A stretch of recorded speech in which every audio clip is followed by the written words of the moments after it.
कभी ऐसा महसूस हुआ है, सुबह की पहली चाय से लेकर रात को बिस्तर पर गिरने तक आप बस भाग रहे हैं। कैलेंडर भरा हुआ है, फोन बजना बंद नहीं होता, और टू डू लिस्ट वो तो खत्म होने का नाम ही नहीं लेती। हाँ, आप पूरी तरह से थकी हुई हैं, लेकिन अंदर एक अजीब सी खाली जगह, एक आवाज है जो पूछती है, इतनी भाग दौड़ के बाद भी क्या हम कहीं पहुंच रहे हैं? हाँ, और ये एहसास मतलब ये लगभग हर किसी को होता है। परेशान करने वाली बात है ना, बहुत ज्यादा।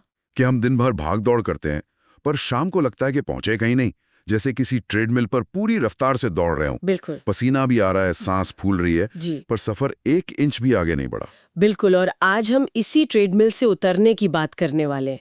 हमारे पास ग्रेग मैक्यूअन की किताब एसेंशियलिज्म के कुछ बहुत ही जबरदस्त विचार है। ये किताब इस बात का पर्दाफाश करती है कि क्यों ज्यादातर लोग गलत चीजें करने में अपनी पूरी जिंदगी गुजार देते हैं, ये सोचते हुए कि वो बहुत प्रोडक्टिव है। यहाँ ये साफ करना जरूरी है कि ये कोई मामूली टाइम मैनेजमेंट की सलाह नहीं है, जैसे कि दिन में 5 मिनट ज्यादा कैसे निकालें। नहीं, बिल्कुल नहीं। ये उससे कहीं ज्यादा गहरा है। हम एक तरह से प्राथमिकता के मनोविज्ञान को समझने की कोशिश करेंगे। मतलब हम ये जानेंगे कि कैसे ज्यादा काम करना, ज्यादा व्यस्त दिखना एक्चुअली हमारे फोकस, हमारी ऊर्जा और हमारे भविष्य को धीरे धीरे खत्म कर रहा है। हाँ, और हमारी कोशिश रहेगी कि कुछ बड़े सवालों के जवाब मिलें, जैसे हमारी संस्कृति में व्यस्तता को इतनी इज्जत क्यों दी जाती है, हम अपने जीवन से उस शोर को कैसे हटाया जाए जो जरूरी चीजों को दबा देता है, और सबसे अहम, उन गिनी चुनी चीजों पर कैसे ध्यान लगाया जाए जो असल में मायने रखती हैं। सही है। ठीक है, तो चलिए इस गुत्थी को सुलझाते हैं। ये उन सभी के लिए है जो अभिभूत, बिखरा हुआ या अपनी ही जिंदगी में फंसा हुआ महसूस करते हैं। तो शुरुआत करते हैं इस किताब के मूल विचार से। एसेंशियलिज्म का मतलब है कम लेकिन बेहतर। ये सुनने में बहुत आसान लगता है, लेकिन इसे अमल में लाना हमारी सारी आदतों के खिलाफ जाता है। सही कहा। कम करना तो जैसे हमारे समाज में एक पाप माना जाता है। हमें तो हर मौके के लिए हाँ कहना सिखाया गया है। बिल्कुल। कोई नया प्रोजेक्ट, हाँ। कोई सोशल इवेंट, हाँ। कोई आपकी मदद मांगे, हाँ बिल्कुल। न कहना तो जैसे किसी का दिल दुखाना हो या कोई बड़ा मौका गंवाना हो। और यहीं पर वो फर्क आता है जो इस किताब का आधार है, व्यस्तता और सार्थकता के बीच का अंतर। हाँ। हमारे समाज में व्यस्तता एक मेडल की तरह है। कोई आपसे पूछे कैसे हो और आप जवाब दें बस बहुत बिजी हूं यार, तो सामने वाला सोचता है वाह, ये जरूर कोई बहुत जरूरी इंसान है। हाँ, जैसे व्यस्त होना ही सफलता का पैमाना बन गया हो। लेकिन मुझे जो बात हैरान कर गई वो ये है कि ये किताब कहती है कि व्यस्तता अक्सर सिर्फ आलस का एक रूप है। सोचने का आलस। एग्जैक्टली। हम ये सोचने की मेहनत नहीं करना चाहते कि क्या सच में जरूरी है, इसलिए हम सब कुछ करने लगते हैं। बिल्कुल। ये हमें उस पहले बड़े झूठ पर लाता है जिसने हम सबको जकड़ रखा है। सब कुछ जरूरी है। हम अपनी टू डू लिस्ट देखते हैं और उसमें लिखी हर चीज, चाहे वो बॉस को ईमेल भेजना हो या अपनी जिंदगी का सबसे बड़ा प्रोजेक्ट प्लान करना हो, सब बराबर जरूरी लगने लगता है। और यहीं हम फंस जाते हैं।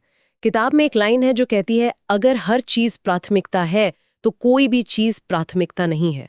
ये तो दिमाग में हथौड़े की तरह लगता है। क्योंकि ये सच है। सोचिए, अगर आप जंगल में खो गए हैं और आपके पास एक कंपास है, वो कंपास सिर्फ एक दिशा दिखाता है, उत्तर। सही। वो आपको 10 दिशाएं नहीं दिखाता। प्राथमिकताएं भी उसी कंपास की तरह होती हैं, वो आपको एक दिशा देती हैं। अच्छा। जब हम 10 प्राथमिकताएं बना लेते हैं तो हम असल में अपना कंपास ही तोड़ देते हैं। लेकिन यहाँ एक सवाल उठता है जो मुझे बहुत परेशान कर रहा था।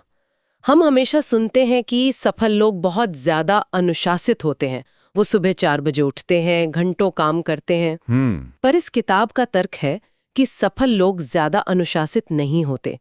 ये बात कुछ हजम नहीं हुई। ये एक बहुत ही आम गलतफहमी है। देखिए, अनुशासन एक ताकत है, एक इंजन की तरह। ठीक है। लेकिन इंजन को सही दिशा में लगाना भी तो जरूरी है। किताब ये नहीं कहती कि अनुशासन व्यर्थ है, वो कहती है कि सिर्फ अनुशासन काफी नहीं है। अच्छा। सफल लोगों की प्राथमिकताएं इतनी साफ होती हैं कि उन्हें हर चीज के लिए अनुशासन की जरूरत ही नहीं पड़ती। उनका हाँ इतना शक्तिशाली होता है क्योंकि वो 1000 चीजों को ना कह चुके होते हैं। मतलब अगर आप गलत दीवार को धक्का देने में अपना सारा अनुशासन और ताकत लगा दें तो दीवार शायद ना हिले, लेकिन आपकी ऊर्जा जरूर खत्म हो जाएगी। बिल्कुल। तो पहला काम दीवार चुनना है, धक्का देना नहीं। बिल्कुल सही। अनुशासन को सही जगह पर केंद्रित करना ही असली खेल है, और ये हमें एक और चौंकाने वाले विचार की तरफ ले जाता है जो हमारी पारंपरिक सोच को चुनौती देता है। हम सब वर्क लाइफ बैलेंस के पीछे भागते हैं, लेकिन ये किताब कहती है आपको संतुलन की नहीं, सीमाओं की जरूरत है। ये बहुत दिलचस्प है। वर्क लाइफ बैलेंस तो कॉर्पोरेट दुनिया का सबसे बड़ा मंत्र है। इसका मतलब क्या है कि हमें संतुलन नहीं चाहिए? क्या इसका मतलब है कि हम काम या जीवन में से किसी एक को चुने? नहीं, इसका मतलब ये नहीं है। संतुलन का विचार अक्सर हमें हर चीज को थोड़ा थोड़ा समय देने के लिए उकसाता है। हाँ। थोड़ा काम, थोड़ा परिवार, थोड़ा शौक, थोड़ी सेहत। नतीजा, हम हर जगह मौजूद होते हैं पर असल में कहीं भी पूरी तरह से नहीं होते। सही बात है। काम करते हुए परिवार की चिंता होती है और परिवार के साथ होते हुए काम की ईमेल की। एग्जैक्टली। तो फिर सीमाओं का क्या मतलब है? हाँ, ये संतुलन से अलग कैसे है? सीमाएं बनाने का मतलब है जानबूझकर दीवारें खड़ी करना। जैसे जब मैं काम कर रहा हूं तो मैं सिर्फ काम कर रहा हूं, मेरा फोन साइलेंट पर है, नोटिफिकेशंस बंद हैं। और जब मैं अपने बच्चे के साथ पार्क में हूं तो मैं सिर्फ वही हूं, मेरा दिमाग ऑफिस की मीटिंग में नहीं है। अच्छा। एसेंशियलिस्ट लोग अपने समय की रक्षा ऐसे करते हैं जैसे उनकी जिंदगी इस पर निर्भर करती हो, क्योंकि सच तो ये है कि करती है। इसका मतलब तो ये हुआ कि हमारा कैलेंडर असल में हमारे भविष्य का नक्शा है। और दूसरों के अनुरोध पर कहा गया हर हाँ उस नक्शे में एक नया मोड़ जोड़ देता है जो शायद हमें हमारी मंजिल से दूर ले जा रहा हो। हर गैर जरूरी मीटिंग के लिए हाँ कहना अपने सबसे बड़े सपने के लिए ना कहने जैसा है। आपने बिल्कुल सही पकड़ा। मेरे एक दोस्त है, एक स्टार्टअप चलाते हैं। शुरुआती दिनों में वो हर निवेशक, हर कॉन्फ्रेंस, हर नेटवर्किंग इवेंट के लिए हाँ कह रहे थे। वे दिन में 16 घंटे काम कर रहे थे, बुरी तरह थक चुके थे और उनकी कंपनी कहीं नहीं पहुंच रही थी। फिर उन्होंने एक सीमा बनाई। क्या किया उन्होंने? उन्होंने फैसला किया कि वो सिर्फ उन 3 निवेशकों पर ध्यान केंद्रित करेंगे जो उनके विजन से सबसे ज्यादा मेल खाते थे और बाकी सबको विनम्रता से मना कर देंगे। 6 महीने बाद उन्हें फंडिंग मिल गई। वाह! क्यों? क्योंकि उन्होंने अपनी सीमित ऊर्जा को बिखेरने के बजाय सही जगह पर लगाया। ये एक जबरदस्त उदाहरण है। तो अगर हम अपनी सीमाओं की रक्षा कर रहे हैं और गैर जरूरी चीजों को न कह रहे हैं, तो सवाल उठता है कि हम अपनी बची हुई ऊर्जा का इस्तेमाल कहाँ करें? और यहीं पर कम लेकिन बेहतर का सिद्धांत आता है, जो शायद इस किताब का सबसे जरूरी विचार है। हाँ, ये एसेंशियलिज्म का दिल है। Less but better. हम मल्टीटास्किंग की दुनिया में रहते हैं। हम सोचते हैं कि एक साथ फोन पर बात करते हुए, ईमेल लिखते हुए और खाना खाते हुए हम समय बचा रहे हैं। लेकिन किताब कहती है प्रगति 100 चीजों को 80% करने से नहीं आती, यह एक चीज को 100% करने से आती है। हाँ। क्या ये मल्टीटास्किंग के विचार को पूरी तरह से खारिज कर रहा है? बिल्कुल, और विज्ञान भी यही कहता है। हमारा दिमाग एक साथ कई कामों पर ध्यान देने के लिए बना ही नहीं है। अच्छा। जिसे हम मल्टीटास्किंग कहते हैं, वो असल में टास्क स्विचिंग है। हमारा दिमाग तेजी से एक काम से दूसरे काम पर कूद रहा होता है और हर बार कूदने में थोड़ी ऊर्जा और फोकस बर्बाद होता है। सही बात है। सोचिए एक सॉफ्टवेयर डेवलपर के बारे में जो एक ही समय में 3 अलग-अलग प्रोग्रामिंग लैंग्वेज सीखने की कोशिश कर रहा है। वो शायद तीनों में औसत दर्जे का रहेगा, लेकिन अगर वो सिर्फ एक लैंग्वेज पर 6 महीने तक गहरा काम करे तो वो उसमें एक्सपर्ट बन सकता है। लेकिन बेहतर का असली मतलब है। मुझे एक और बात बहुत दिलचस्प लगी जो हमारी आदत के बिल्कुल खिलाफ जाती है। हम अक्सर जोश में आकर काम शुरू कर देते हैं। हसल कल्चर का यही तो मंत्र है। हाँ। लेकिन किताब कहती है कि स्पष्टता हड़बड़ी से बेहतर है, फोकस प्रेरणा से बेहतर है। मतलब हड़बड़ी में गलत दिशा में भागने से बेहतर है शांति से सही दिशा चुनना।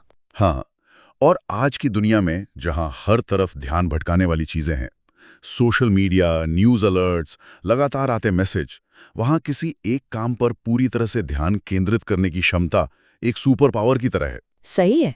ये गहरी एकाग्रता ही है जो एक औसत दर्जे के काम और एक उत्कृष्ट कृति के बीच का फर्क पैदा करती है। जब आप अपनी सारी ऊर्जा और ध्यान सिर्फ एक सबसे जरूरी काम पर लगाते हैं, तो जो परिणाम मिलते हैं वे असाधारण होते हैं। आप सिर्फ काम खत्म नहीं करते, आप उस काम में महारत हासिल करते हैं। ये सब सुनने में बहुत अच्छा लगता है, लेकिन इसे लागू करना मुश्किल है। बहुत मुश्किल। और शायद इसीलिए किताब का अंत एक कठोर सच्चाई के साथ होता है, एक ऐसी चेतावनी जो हमें झकझोर कर रख देती है।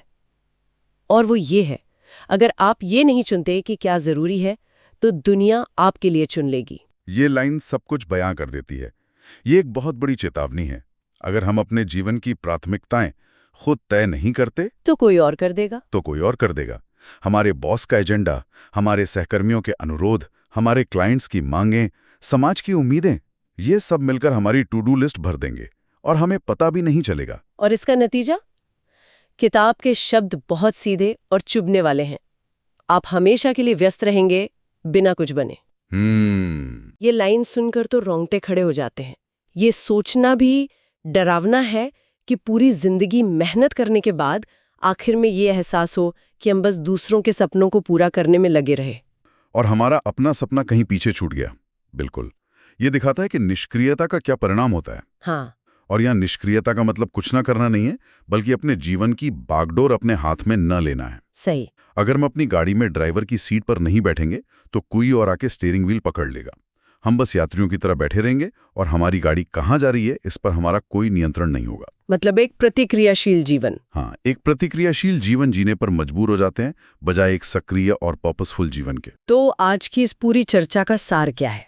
इसका कुल मतलब क्या है? हमने देखा कि कैसे व्यस्तता प्रगति का एक भ्रम हो सकती है, एक ऐसी गतिविधि जो हमें अच्छा महसूस कराती है लेकिन हमें कहीं ले नहीं जाती। हमने ये भी समझा कि सच्ची सफलता के लिए सिर्फ अनुशासन काफी नहीं है, बल्कि स्पष्ट प्राथमिकताएं उससे भी ज्यादा महत्वपूर्ण हैं। और यह है कि क्या नहीं करना है, ये जानना उतना ही जरूरी है जितना ये जानना कि क्या करना है। ना कहना एक बहुत ही जरूरी कला है। और हमने ये भी देखा कि कैसे अपनी सीमाओं की रक्षा करना स्वार्थ नहीं है, बल्कि ये अपने सबसे महत्वपूर्ण लक्ष्यों और रिश्तों को बचाने का एक तरीका है।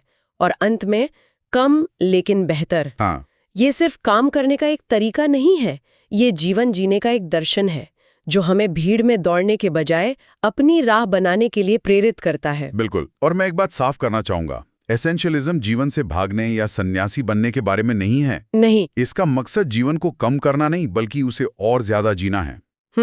ये अंततः जीवन को उसकी पूरी क्षमता से जीने के बारे में है, उन चीजों पर ध्यान केंद्रित करके जो वास्तव में हमारे दिल के लिए, हमारी आत्मा के लिए मायने रखती हैं। सही बात है। यह हमारे समय को देखने का नजरिया हमेशा के लिए बदल सकता है। यह हमें यह अधिकार देता है कि हम चुनें कि हमारी कहानी क्या होगी, ना कि दुनिया को अपनी कहानी लिखने दें। ये एक बहुत ही शक्तिशाली अंतिम विचार है। आज की चर्चा समाप्त करने से पहले हम श्रोता के लिए एक सवाल छोड़ना चाहेंगे। इस पर गंभीरता से सोचिएगा। अगर आपको अगले 3 महीनों के लिए सिर्फ एक चीज पर अपना 100% ध्यान केंद्रित करने का मौका मिले तो वो क्या होगी? वो एक चीज जो आपके काम में, आपके निजी जीवन में या आपकी सेहत में सबसे बड़ा, सबसे सकारात्मक बदलाव ला सकती है। और उस सवाल का दूसरा और शायद ज्यादा मुश्किल हिस्सा ये है, उस एक चीज को संभव बनाने के लिए आपको आज से ही किन किन चीजों को, किन लोगों को या किन आदतों को पूरी तरह से ना कहना पड़ेगा। इसका जवाब शायद आपको हैरान कर दे और शायद आपके जीवन की दिशा भी बदल दे।